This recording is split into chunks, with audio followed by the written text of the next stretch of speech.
चलिए, चलो बहुत बढ़िया जा रहा है। तो सभी को एक बार फिर से गुड मॉर्निंग।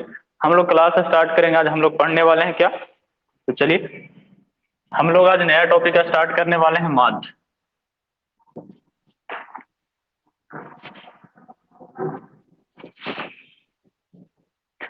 क्या स्टार्ट करने वाले? माध्य।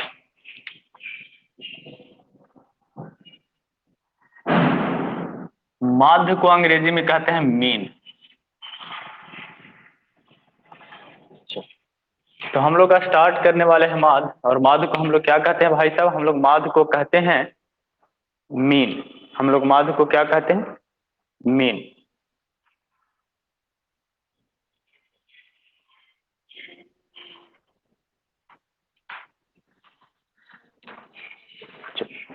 हम लोग माध्य को कहते हैं मीन।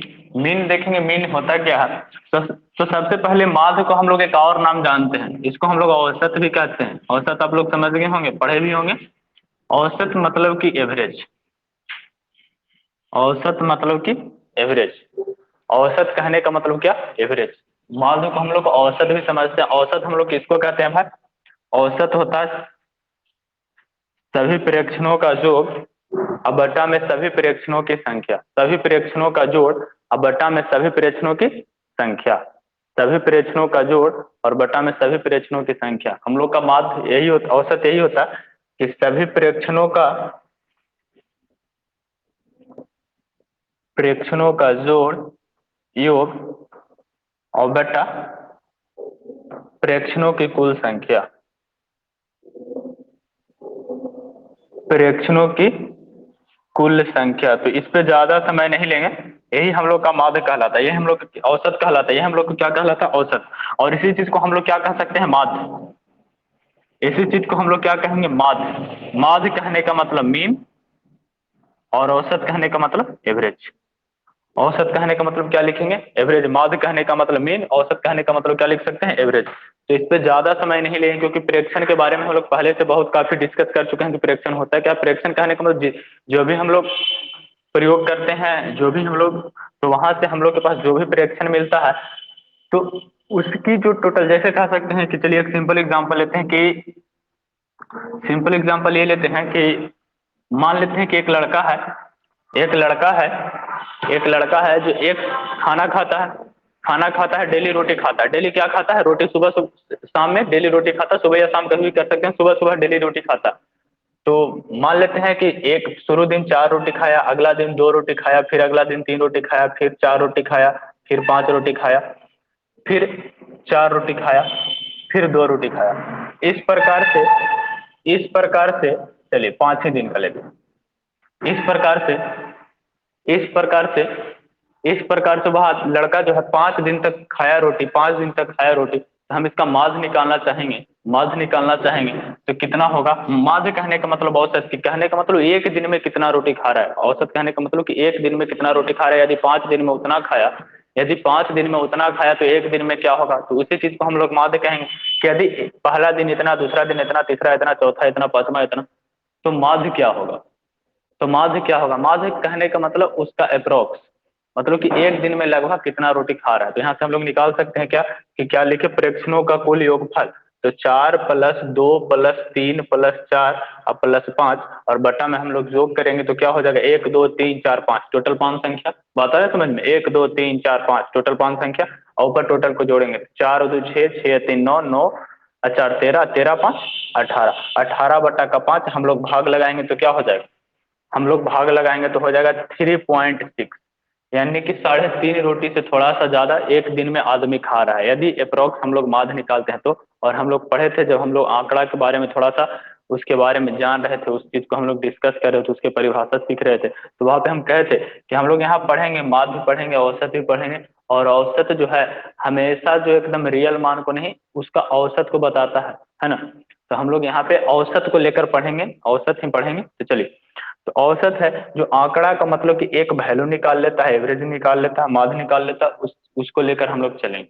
यहाँ से समझ गए कि क्या कहने का मतलब है, कि टोटल जितना भी आंकड़ा दे रखा है या प्रेक्षण दे रखा था, इतना 5 प्रेक्षण है, तो जितना है उस सबको जोड़ करके उससे भाग लगा देंगे, तो ये हो जाएगा इसका। हम लोग क्या इसका डिफिनेशन आगे पूछेगा तो क्या कर सकते हैं कि दिए हुए सभी प्रेक्षणों का जोगफल और बटा में सभी प्रेक्षणों की कुल संख्या को हम लोग क्या कर लेंगे, माध्य कर लेंगे। ये इसी चीज को हम लोग इसको डिफाइन भी कर सकते हैं कि जितना प्रेक्षण दिया हुआ उसमें उसके कुल संख्या को से भाग लगाते हैं, वही उसका क्या कहलाता है, माध्य कहलाता है, औसत कहलाता है। एवरेज हो गया। माध्य हम लोग यहाँ पे औसत या माध्य दोनों सेम ही बात है, लेकिन हम लोग पढ़ेंगे यहाँ कौन सा नाम से, माध्य के नाम से। हम लोग को एग्जाम में पूछेगा माध्य के नाम से, पढ़ेंगे भी माध्य के नाम से, और 10th बोर्ड में ही पूछेगा माध्य के ही नाम से। तो हम लोग माध्य को लेकर चलेंगे, औसत पे उतना फोकस नहीं करेंगे जितना कि माध्य पे करेंगे। हम लोग मेन फोकस हम लोग का रहेगा माध्य पे, औसत पे नहीं। तो देखिए दोनों सेम ही चीज है, लेकिन इस नाम पे ज्यादा फोकस रहेगा। तो माध्य को हम लोग एक्स बार, इसको हम लोग एक्स से डिनोट करते हैं। इसका मतलब आपको पता है, रेकरिंग इसको कहते हैं, बार कहते हैं। तो इसको हम लोग शॉर्ट में ऐसे भी लिख सकते हैं। और प्रेक्षणों का कुल योगफल, मान लेते हैं प्रेक्षण दे रखा है इस प्रकार से, एक फॉर्मूला लिखना चाह रहे हैं आपके लिए कि सुविधा हो याद करने में, तो हम लोग क्या लिख सकते हैं, मान लेते हैं कि प्रेक्षण दे रखा है एक्स, एक x1, x2, x3, x4, x5, इस प्रकार से बहुत सारा प्रेक्षण दे रखा है। बहुत सारा क्या दे रखा है, प्रेक्षण दे रखा है। तो इसको यदि हम लिखना चाहेंगे तो प्रेक्षणों का कुल योगफल निकालना चाहेंगे तो क्या लिखेंगे, x1 पहला प्रेक्षण, x2 दूसरा, x3 तीसरा, x4 चौथा, और इसी को हम लोग क्या कहेंगे, प्रेक्षण x है उसी को x बार कर दी, dot dot dot dot dot, इसी प्रकार से चलते रहेगा। इसी प्रकार से कहाँ तक चलेगा, xn तक, xn, xn तक। एन कहने का मतलब, एन कहने का मतलब 1 2 3 4 5, तो 1 2 3 4 5 ये चल रहा है। इसी प्रकार से जहां तक भी संख्या बढ़ेगा उसी प्रकार से, तो उसी प्रकार से हम लोग गिनेंगे। हम लोग गिनेंगे कि नीचे कितना कुल संख्या हुआ, तो 1 2 3 4 5 इसी प्रकार से गिनेंगे तो कितना संख्या आएगा टोटल, एन। बात आए समझ में। तो हम लोग क्या कह सकते हैं, हम लोग क्या कह सकते हैं, x bar equal to x1 plus, ये क्या था हम लोग का भाई, ये माध्य था। माध्य कह सकते हैं, औसत कह सकते हैं, एवरेज कह सकते हैं। तो क्या कहेंगे, x1 x2 x3 x4 dot dot dot x है। अब बट्टा में टोटल संख्या कितना हो जाएगा, तो जितना ऊपर जोड़ेंगे उतना ही नीचे लिखेंगे। तो ऊपर n तक जोड़ रहे हैं तो नीचे n तक लिखेंगे। इसको और हम लोग क्या लिख सकते हैं, इसको और हम लोग लिखते हैं भाई, इसको और हम लोग लिखते हैं जोड़। यदि किसी चीज को लिखते हैं तो उसको हम लोग समेसन लिखते हैं, इसको कहते हैं समेसन। इसको क्या कहते हैं, समेसन। इसको हम लोग कहते हैं समेसन। इस बात को हम लोग क्या कहते हैं, समेसन। समेसन कहने का मतलब, इसको से हम लोग किसी जो आंकड़ा दे रखा है उसका जोड़ को दर्शाते हैं। तो देखिए, तो एक x1 x2 x3 x4 x5, यहाँ पे इसका योगफल लिखना है तो इसको समेसन है। समेसन का मतलब होता है जोड़, तो इसको हम लोग शॉर्ट में ऐसे भी लिख सकते हैं, समेसन। समेसन कर रहे हैं, इसको हम लोग कहते क्या है, पढ़ते क्या है, तो इसको हम लोग पढ़ते हैं सिग्मा। क्या पढ़ते हैं, सिग्मा। सिग्मा, और इसका मतलब क्या होता है, समेसन। सम एसन, सम का मतलब जोड़ और एसन का मतलब करना, समेसन करना मतलब जोड़ करना। सभी को जोड़ करके एक जगह लिख देगा, वो किसको कहेंगे, सिग्मा। सिग्मा, बात आ रहा है समझ में। तो यहाँ से हम लोग क्या लिख सकते हैं, सिग्मा। सिग्मा टोटल समेसन को हम लोग एक साथ लिखने जा रहे हैं, तो देखिए क्या होगा, सिग्मा, सिग्मा एक्स आई, एक्स आई, एक्स आई, एक्स आई, सिग्मा एक्स आई। और जहां से स्टार्ट कहां से होगा, जहां आई का वैल्यू होगा, आई का वैल्यू 1 से लेकर कहां तक होगा, एन तक होगा। जहां आई का वैल्यू दे रखा है भाई साहब 1 से लेकर एन तक, आई क्या होगा, 1 से लेकर एन तक, आई का मान 1 2 इस प्रकार से रखते जाएंगे। एक बार 1 रखेंगे, एक बार 2 रखेंगे, एक बार 3 रखेंगे, तो फिर यही वाला फॉर्म आ जाएगा, फिर यही वाला फॉर्म आ जाएगा। हम लोग इसका शॉर्ट लिख रहे हैं तो क्या लिखेंगे, सिग्मा। ये किस चीज को दर्शाया, समेसन का। जितना भी आंकड़ा दे रखा है सारे को समेसन को दर्शाया। और यहाँ पे हम एक लिख चुके हैं कि एक्स आई, आई जो है कि हम लोग दर्शाने के लिए ले रखे हैं कि आई बराबर कहाँ से होगा, आई का वैल्यू होगा 1 से लेकर एन तक। आई का वैल्यू 1 से लेकर एन तक, कहने का मतलब आई इक्वल टू इस प्रकार से 1 2 3 4 dot dot dot dot n तक। जितना भी आंकड़ा दे रखे, जितना भी प्रेक्षण रहेगा उसके अनुसार हम लोग ले लेंगे। और बटा में कुल संख्या, तो बटा में कुल जितना संख्या रहेगा उतना। तो यहाँ हम लोग एन तक ले रहे हैं तो हम लोग यहाँ क्या लिखेंगे, एन लिखेंगे। यहाँ हम लोग क्या लिखेंगे, एन लिखेंगे। तो शॉर्ट में यह हम लोग लिख सकते हैं फॉर्मूला, यही हम लोग माध्य है, यही से हम लोग सारा प्रश्न माध्य पे बेसिस हल होंगे। तो जल्दी से जिनको नोट करना है नोट करेंगे, स्क्रीनशॉट करना है स्क्रीनशॉट करेंगे।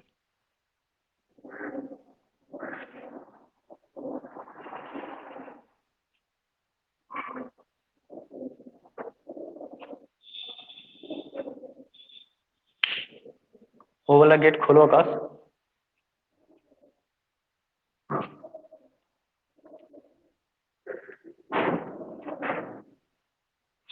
हो गया।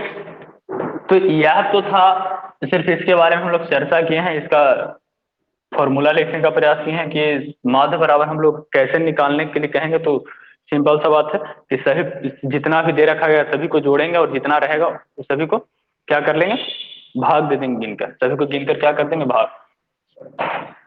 यदि, चलिए हो गया सभी लोगों का।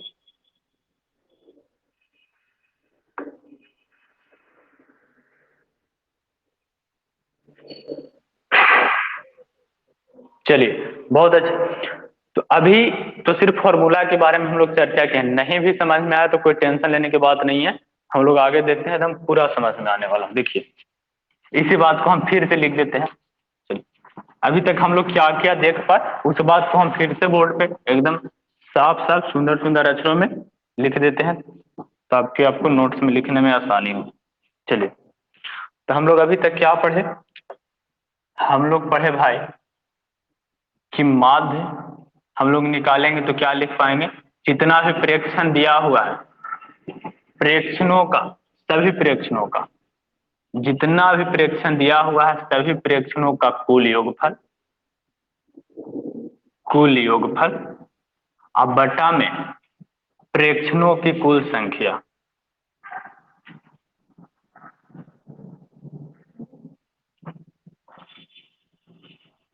इतना अभी तक हम लोग पढ़े, क्लियर। इसके बाद इस बात को हम लोग क्या लिखें कि यदि प्रेक्षण हम लोग इस प्रकार से ले x1 x2 x3 x4 dot dot dot xn तक चले जाएं, तो टोटल कितना प्रेक्षण हो जाएगा भाई, 1 2 3 4। इसी प्रकार से यदि हम लोग गिनना बैठ जाएंगे टोटल कितना गिन पाएंगे, n गिन पाएंगे। तो बटा में कितना हो जाएगा, n। और हम लोग इस बात को हम लोग क्या लिख पाएंगे, x बार। इस बात को हम लोग क्या लिख पाएंगे, x बार। और इसको हम लोग और क्या लिख पाए, और लिख पाए कि इतना हम लोग जोड़ने जा रहे हैं। इसको यदि शॉर्ट में हम लोग लिखना चाहें तो इसको हम लोग क्या लिखेंगे, सिग्मा। यह किस चीज को दर्शाएगा, समेशन को दर्शाएगा, जितना भी सम हो रहा है सबको दर्शाएगा। और वहां पे हम लोग लिखेंगे एक्स आई, और आई का वैल्यू शुरू होगा कहाँ से भाई साहब, आई का वैल्यू शुरू होगा 1 से और एन तक जाएगा, और एन तक जाने के कारण बट्टा में भी कितना आएगा, एन आएगा। इतना क्लियर है आप सभी लोगों को, चलिए ठीक है।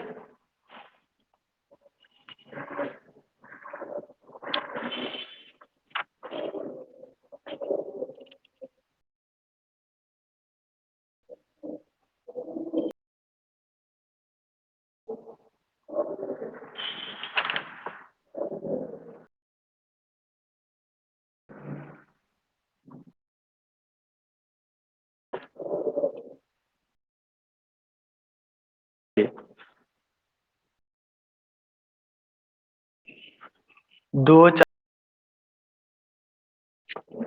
हो गया सभी लोगों का। चलिए एक बार क्लियर लिखा हुआ है इसे स्क्रीनशॉट कर सकते हैं। मध्य यानी कि मीन, मध्य को हम लोग क्या कहें, मीन। और दूसरी भाषा में हम लोग इस बात को क्या कह सकते हैं, औसत। चलिए हो गया। चलिए स्क्रीनशॉट कीजिए, इसको आप अच्छे से लिख लीजिएगा। आप लिखने से कोई फायदा नहीं होगा जब तक इसको दिमाग में हम लोग नहीं रख पाए। दिमाग में कैसे आएगा वो आएगा, अब आइए देखते हैं सवाल को।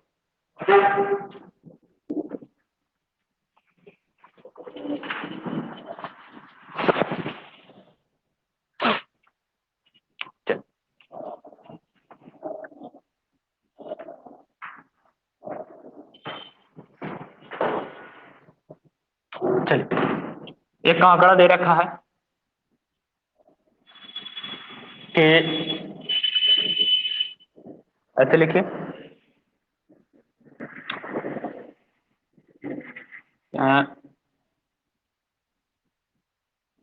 6 बच्चों का आयु निम्नलिखित है।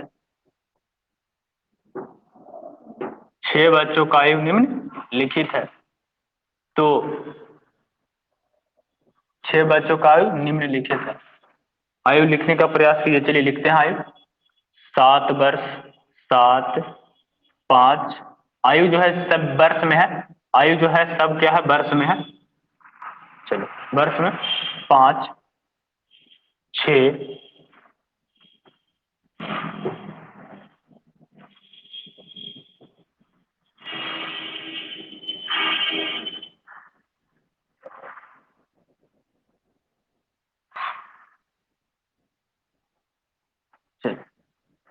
6 बच्चों का ही बात हो रहा था। तो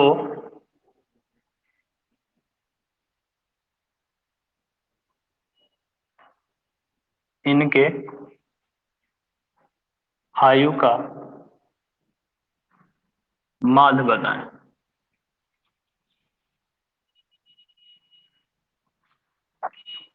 तो इनके आयु का क्या बता, माध्य बताएं।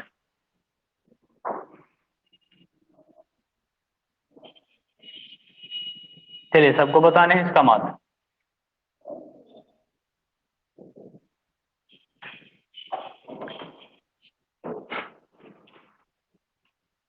बहुत बढ़िया।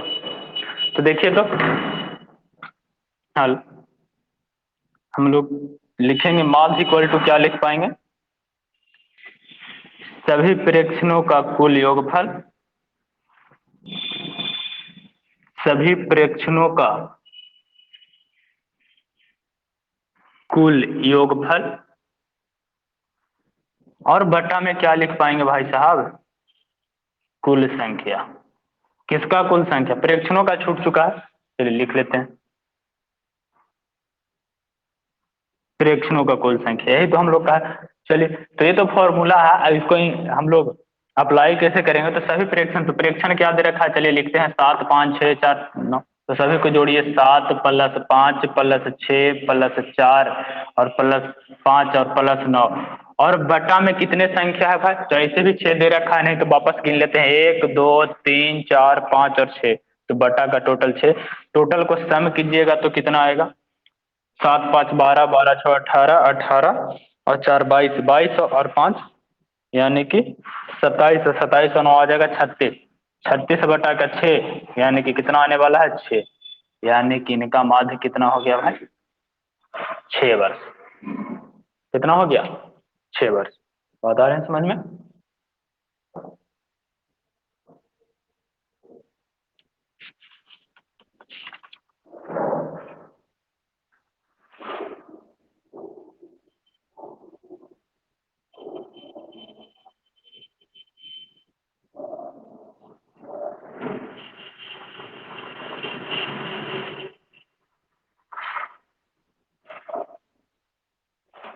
चलिए एक और प्रश्न,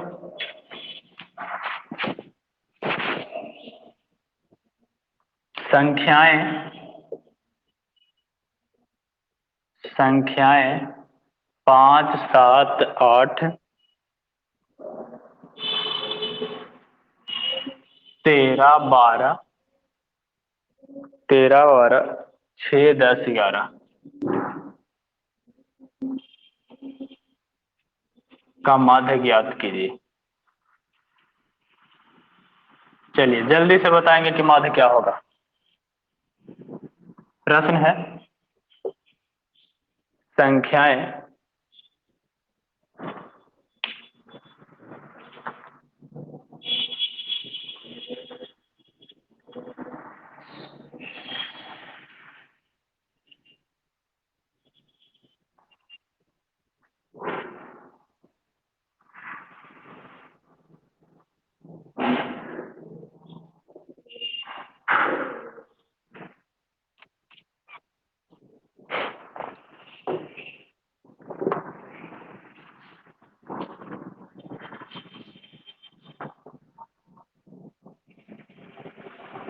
आ गया,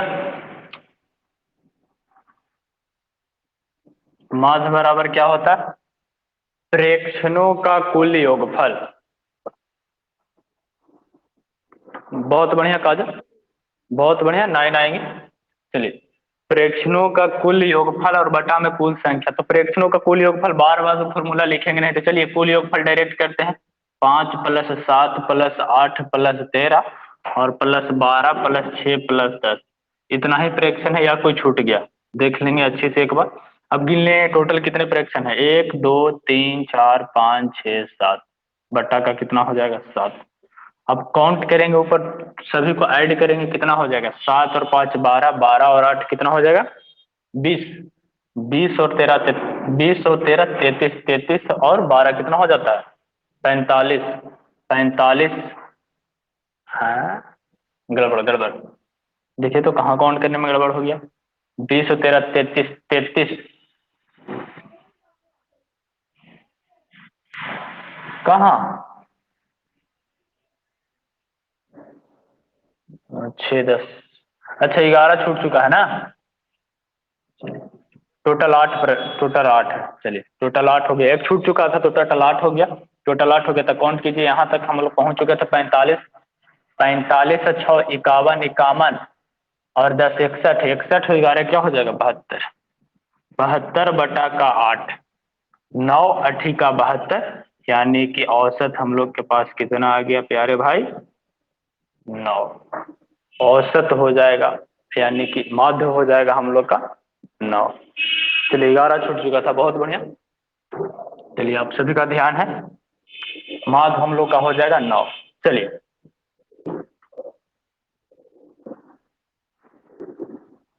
संख्याएं। संख्याएं 1 2 3 4 5 6। 5 का माध्य। चलिए, जो हम प्रश्न लिख रहे हैं सबका माध्य बताने हैं। संख्याएं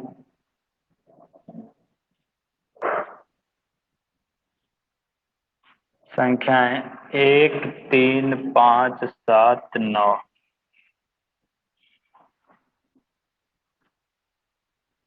का माध्य।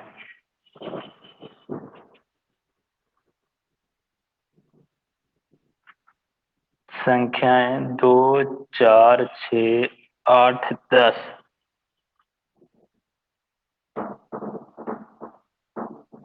का माध्य।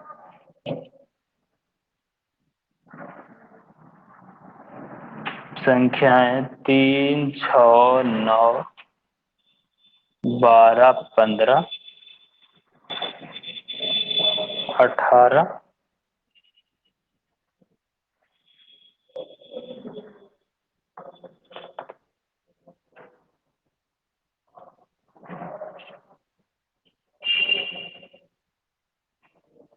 का माध्य।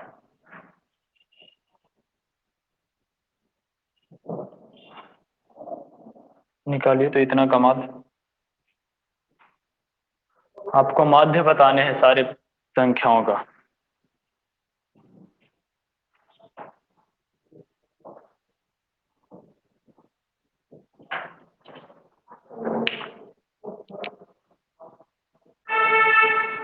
और भी तरीके आप लोग को सिखाएंगे।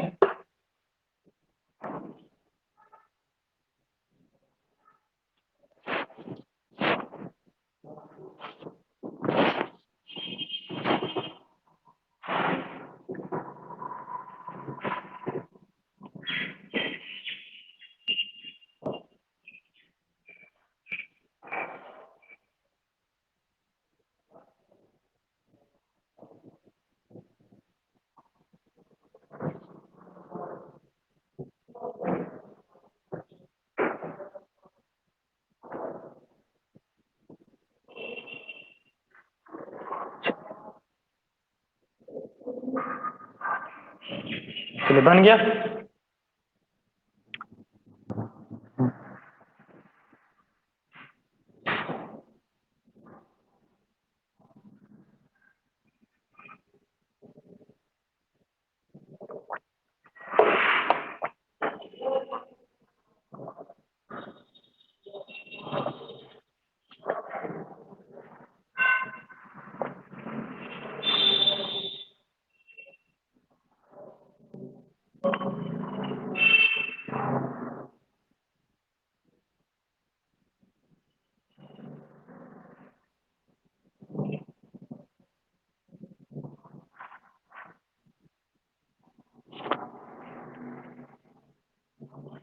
बारिश होने से ना।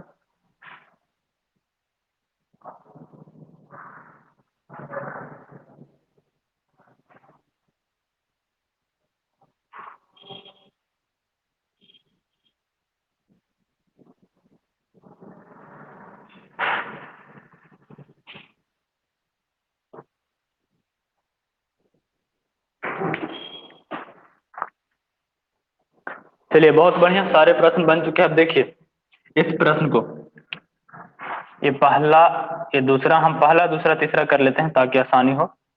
चलिए, तो पहला प्रश्न हमको माध्य बताना है पहला में। तो माध्य बराबर क्या होता है? सभी प्रेक्षणों का कुल योगफल। लिख लेते हैं एक बार, सभी प्रेक्षणों का कुल योगफल। आप लोग का एग्जाम में सब्जेक्टिव आता है तो जितना बेहतर होगा फॉर्मूला लिख कर ही बनाइएगा। सभी प्रेक्षणों का कुल योगफल बटा प्रेक्षणों की कुल संख्या।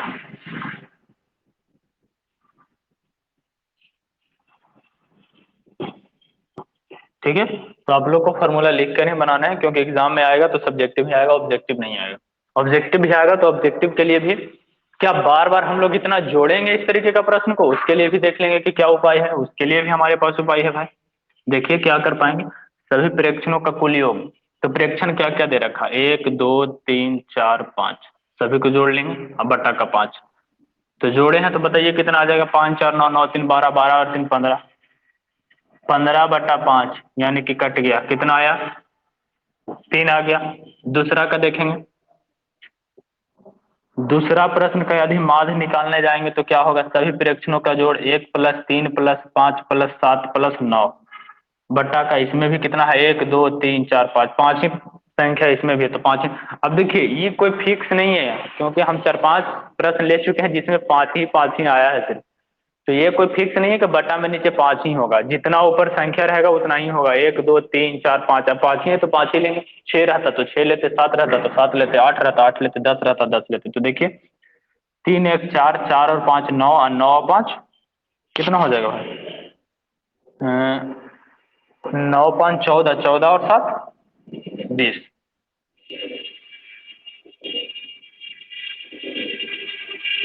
14 और 7 21, क्या हो जाएगा देखिए तो,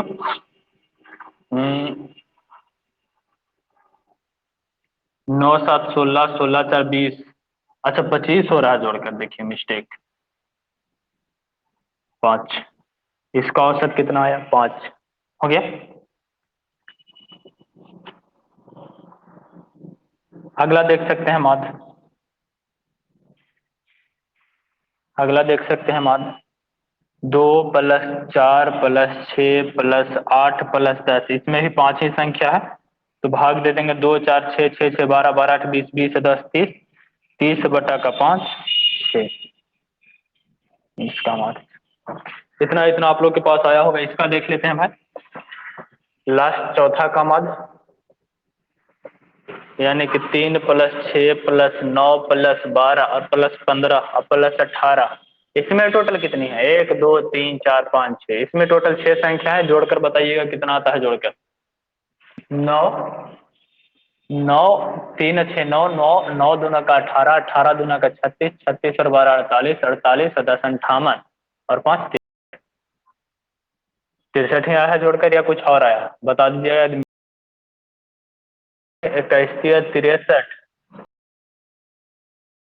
दिया का 6, यानी कि 21/2, हम लोग भाग लगाएंगे कितना आएगा, 10.5, 10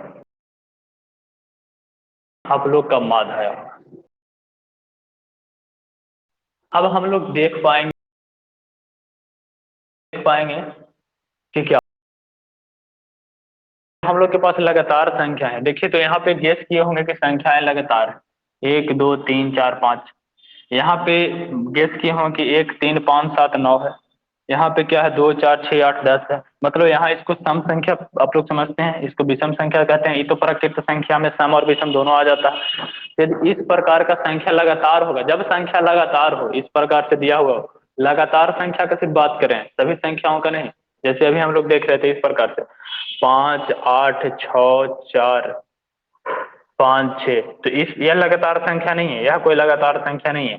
जब हम लोग को संख्या लगातार दे रखा हो, देखिए तो लगातार जब संख्या दे रखा है और कोई भी संख्या रिपीट नहीं किया है, सब लगातार है, तो हम लोग क्या लिखते हैं, हम लोग देखते हैं कि यहाँ से इसका बीच में 3 है, माध्य हो गया।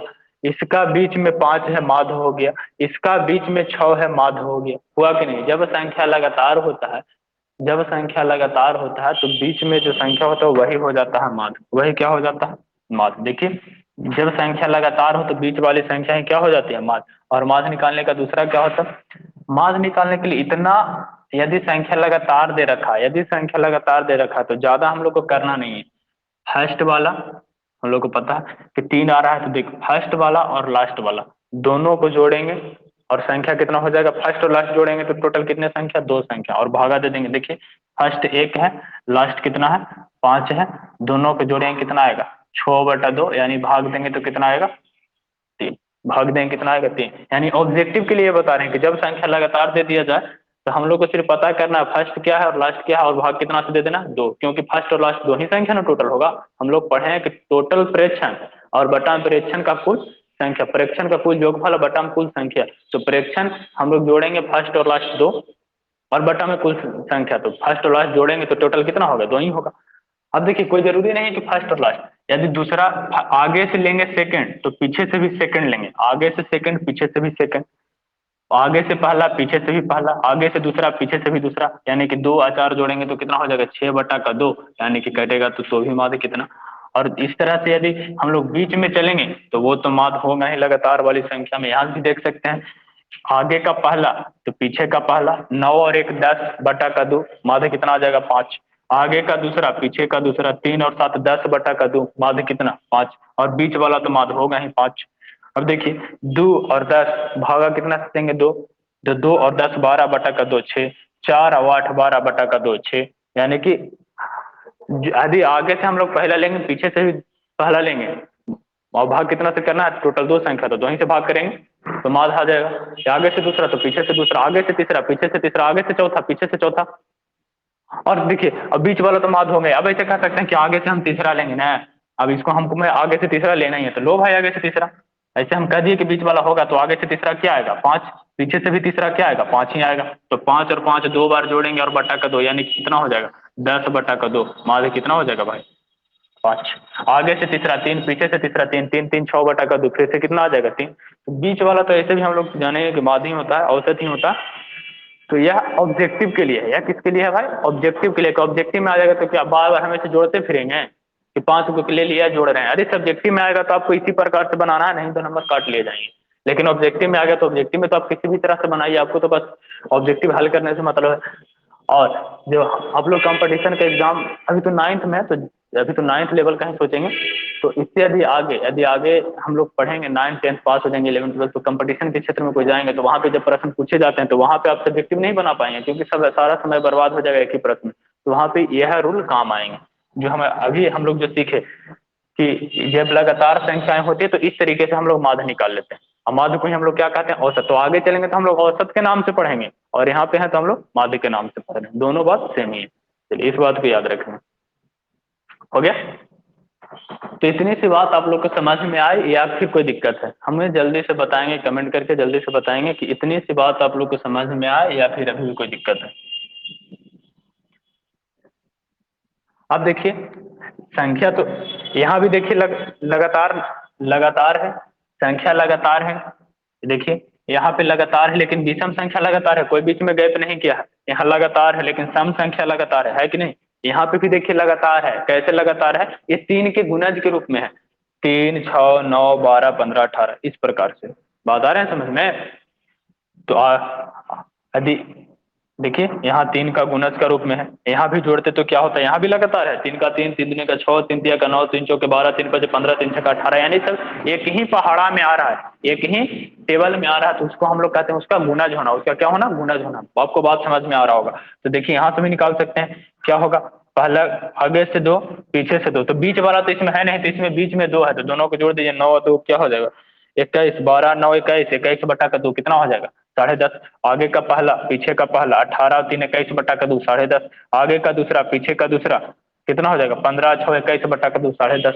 यह सिर्फ किस प्रकार के होगा, इसको हम लोग एपी भी कहते हैं। एपी हम लोग 10th में आगे जाएंगे तो पढ़ेंगे। इस तरीके का जो दिया हो रहेगा इसको एपी कहते हैं। क्या कहते हैं? एपी। हम बोर्ड थोड़ा सा मिटाते हैं आपको समझाने के लिए। जब संख्या सीधा हम लोग कहेंगे एपी, जब संख्या एपी में दिया हुआ हो। एपी कहने का मतलब होता है एरिथमेटिक प्रोसेस।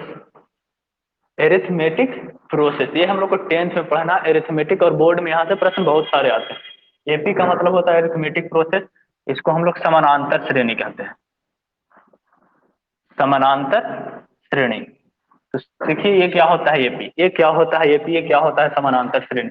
कहने का मतलब है ना कि इस प्रकार से कोई संख्या दे रखा है, इस प्रकार से दे रखा है, और एपी में होगा यह डिसाइड करता है कि दो संख्याओं, लगातार दो संख्या का बीच का जो दूरी निकालेंगे हमेशा बराबर होना चाहिए।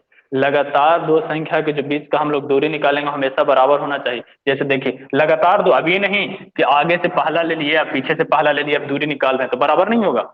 यहाँ आ जाएगा 8, यहाँ आ जाएगा 6, यहाँ आ जाएगा 4, यहाँ आ जाएगा 2, ऐसे निकालना है। पहला दूसरा, दूसरा तीसरा, तीसरा चौथा, चौथा पांचवा, इस प्रकार से हमको निकालना, हमेशा बराबर आएगा तो कहेंगे कि एपी में है। देखिए घटाएंगे 2, 6 में से 4 घटाएंगे 2, 8 में से 6 घटाएंगे 2, 10 में से 8 घटाएंगे 2, अगर हमेशा बराबर आएगा तो क्या कहते हैं? एपी में होता है। देखिए सबको घटा कर दिखा देते हैं। 2 में से 1 घटाएंगे 1, 3 में से 2 घटाएंगे 1, 4 में से 3 घटाएंगे 1, 5 में से 4 घटाएंगे 1, 3 में से 1 घटाएंगे 2, 5 में से 3 घटाएंगे 2, 7 में से 5 घटाएंगे 2, 9 में से 7 घटाएंगे 2, 4 में से 2 घटाएंगे 2, 6 में से 4 घटाएंगे 2, 8 में से 6 घटाएंगे 2, 10 में से 8 घटाएंगे 2। यहाँ भी देख सकते हैं 6 में से 3 घटाएंगे 3, 9 में से 6 घटाएंगे 3, 12 में से 9 घटाएंगे 3, 15 में से 12 घटाएंगे 3, 18 में से 15 घटाएंगे 3। यानी कि जब संख्या एपी में रहेगा तो हम लोग को ऑब्जेक्टिव हल करने के लिए इतना जोड़ने की जरूरत नहीं होगा। क्लियर? और जो बीच का अंतर होता है इसको हम लोग कहते हैं कॉमन डिफरेंस, क्योंकि सब में बराबर है तो कॉमन डिफरेंस। इसमें भी उतना ही, इसमें भी उतना ही, इसमें भी तो इसमें भी, तो उस बात को हम लोग कहते हैं एपी का कॉमन डिफरेंस। किसका कॉमन डिफरेंस? एपी का कॉमन डिफरेंस। और हिंदी में इसको कहते हैं सार्व अंतर। सार्व जो सभी जगह, सार्व का मतलब जो सभी, अंतर का मतलब आपको पता है, अंतर का मतलब घटाव, जो सभी जगह के घटाव होगा उसी को हम लोग कहेंगे सार्व अंतर। बात आ रहे हैं समझ में भाई साहब? तो क्या सीखे हम लोग यहाँ से? हम लोग यहाँ से क्या सीखे कि यदि यदि हम लोग को एपी में मिल जाए, एपी में मिल जाए, एपी का कहने का मतलब अरिथमेटिक प्रोसेस। ज्यादा इसके बारे में नहीं समझाएंगे, ज्यादा डिटेल में नहीं जाएंगे, इतना हम लोग को पढ़ना नहीं है। आगे जाके 10th में पढ़ना, उसके बाद और भी पढ़ने के लिए मिलेगा। 10th से ही स्टार्ट होता है एपी पढ़ने के लिए, लेकिन हम आपको नाम बता दिए ताकि आप लोग भी कुछ सीखें, कोई कहे तो आप समझ सकें कि क्या होता है। ठीक है? तो इस प्रकार से रहेगा। तो ऑब्जेक्टिव हल करने के लिए बाकी लोग को जोड़ रहे हैं उनको जोड़ने दीजिए। यदि ऑब्जेक्टिव प्रश्न बनाने हैं तो इस तरीके से भी आप हल कर सकते हैं। यदि इस तरीके से नहीं कर पाएंगे, यदि आपको लगता है कि हम ये ऐसे नहीं कर पा रहे हैं, तो फिर तो आपका तो जन्मसिद्ध अधिकार है भाई साहब कि सबको जोड़िए फिर सबसे भाग दे दीजिए। बात बराबर, बात क्या हो जाएंगे? बराबर। ठीक है, आगे बढ़ते हैं। कोई दिक्कत? कोई दिक्कत भाई साहब? कोई दिक्कत हो तो कहिए। चलिए सब कोई हमको बताएंगे प्रथम 8 प्राकृत संख्याओं का माध्य। प्रथम 8 प्राकृत संख्याओं का माध्य बताएंगे सब लोग जल्दी से। यह हम लोग का आज का आखिरी प्रश्न होगा। प्रथम 8 प्राकृत संख्याओं का माध्य बताएंगे।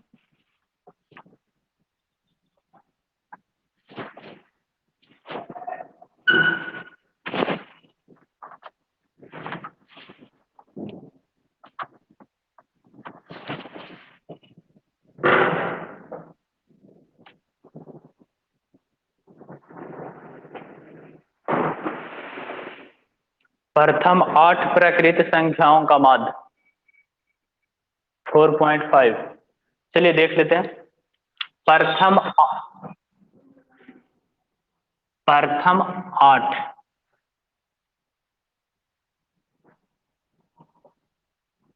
प्राकृत संख्याओं का माध्य। तो देखिए भाई प्रथम 8 आपको एकदम फील लाना है कि जैसे कि ऑफलाइन क्लास हो रहा है, ऑनलाइन हो ही नहीं रहा। ठीक है?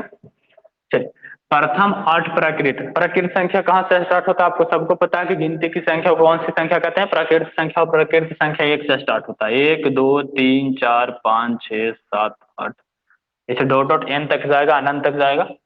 तो हम लोग को प्रथम 8, प्रथम का मतलब फर्स्ट, फर्स्ट का मतलब पहला, जो पहला से 8 हुआ है सिर्फ उसी का बात हो रहा है। तो पहला से 8 गिन लीजिए, 1 2 3 4 5 6 7 8। पहला से 8 हो गया, 7 छूट गया बीच में, 8। अब हो गया 8, पहला 8। तो हम लोग यहाँ से ले सकते हैं माध्य। तो प्रथम 8 हमको पता चल गया, तो माध्य क्या लिख पाएंगे भाई साहब? जरा देखिए तो, ये सभी प्रेक्षणों का जोगफल लिखेंगे ऐसे, सभी प्रेक्षणों का जोगफल अब बटा में प्रेक्षणों की कुल संख्या, उसके बाद हम इसको ऐड करेंगे। 4 + 5 + 6 + 8, और बटा का क्या हो जाएगा? 8 गिनिए, 1 और 2 3 3 3 6 6 4 10 10 15 15 और 6 कितना हो जाएगा? 21, और 21 और 8 कितना हो जाएगा?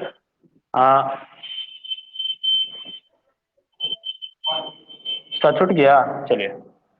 21 और 7 28, 21 और 7 28, 28 और 8 कितना हो जाएगा?